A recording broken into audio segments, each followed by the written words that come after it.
بسم اللہ الرحمن الرحیم۔ کچھ دنوں پر منظر عام پر یہ بات ہمیں نظر آ رہی ہے کہ پاکستان اور افغانستان کے درمیان شدید اختلافات اور بڑھ گئے ہیں۔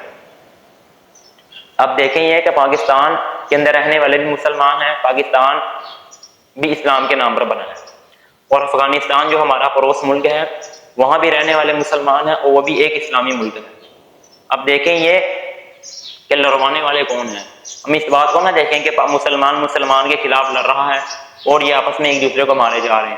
ہم دیکھیں یہ کہ ہمیں لڑوانے والا کون ہے، ہمیں آپس میں اختلافات بڑھانے والا کون ہے ہمارے درمیان، ہمیں آپس میں شہید کروانے والا کون ہے۔ یہ شہید کروانے والے، یہ لڑوانے والے وہ منافق لوگ ہیں جو پاکستان میں اور افغانستان میں اپنے ایجنڈے چھوڑے ہوئے ہیں کہ کسی بھی طرح سے کسی بھی طریقے سے مسلمان اکٹھے نہ ہونے پائیں۔ اگر وہ کسی بھی طرح مسلمانوں کو اکٹھا ہوتے ہوئے دیکھتے ہیں تو کسی نہ کسی جگہ پر ایسا کام یا آپ ایسا دھماکہ یا کوئی ایسا شدید اختلافات ان کے درمیان بڑھا دیتے ہیں کہ جس سے پھر مسلمان قریب ہوتے ہوئے دور ہو جاتے ہیں۔ اور آپ یہ بات دیکھیں، اور یہ کام کروانے والا کون ہے؟ یہ کام کروانے والا امریکہ ہے۔ یہ کام کروانے والا کون ہے؟ یہ کام کروانے والا یورپ ہے، مغربی ممالک ہیں سارے کے سارے۔ وہ چاہتے ہی نہیں ہے کہ کسی بھی جگہ پر، ساری روح ارض پر، ساری دھرتی پر مسلمان کا اتفاق ہو جائے۔ حالانکہ حدیث پاک میں نبی صلی اللہ علیہ وسلم کا فرمان آج موجود ہے، المسلم اخو المسلم، کہ مسلمان کا بھائی ہے۔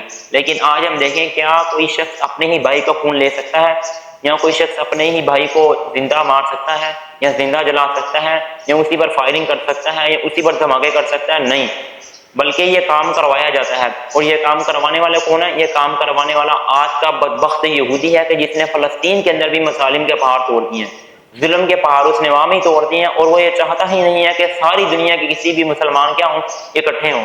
آپ دیکھ لیں سعودی عرب وہ بھی مسلمان ہیں، قطر کے اندر وہی مسلمان ہیں، دبئی کے اندر وہی مسلمان ہیں، بنگلہ دیش میں وہ بھی مسلمان ہیں، لیکن ان سب ممالک کی آپس میں نہیں بن رہی۔ کیوں نہیں بن رہی؟ کہ ہمارے درمیان اختلافات بڑھانے والے، ہمارے ہی ملک کے اندر رہنے والے وہ منافق لوگ ہیں، وہ شریر لوگ ہیں کہ جنہوں نے اسلام کے لباسے اوڑھ کر مسلمانوں کے خلاف بڑھا دیا۔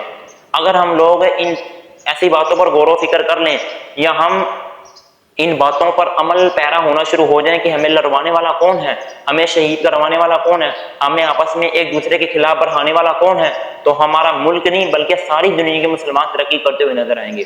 لیکن یہ کام ہم نہیں کر رہے، ہم ہر بات میں اپنا فائدہ سوچ رہے ہیں، اپنی ذات کا فائدہ سوچ رہے ہیں، چاہے کسی کا نقصان ہو رہا ہے چاہے کسی کا فائدہ ہو رہا ہے، ہمیں سے کوئی لنک ہی نہیں ہے، ہمیں سے کوئی لینا دینا ہی نہیں ہے، بلکہ اسی بات میں غور و فکر کریں۔ یہود آج کامیاب کیوں ہے؟ کیونکہ وہ ایک ہیں، ہم مسلمان کیا ہیں؟ ایک دوسرے کے خلاف ہیں۔ ہم مسلمان کیا ہیں؟ ایک دوسرے سے لڑ رہے ہیں، ایک دوسرے کو گالی گلوچ دے رہے ہیں، ایک دوسرے کے خلاف چالیں چل رہے ہیں، ایک دوسرے کے خلاف مکر کر رہے ہیں۔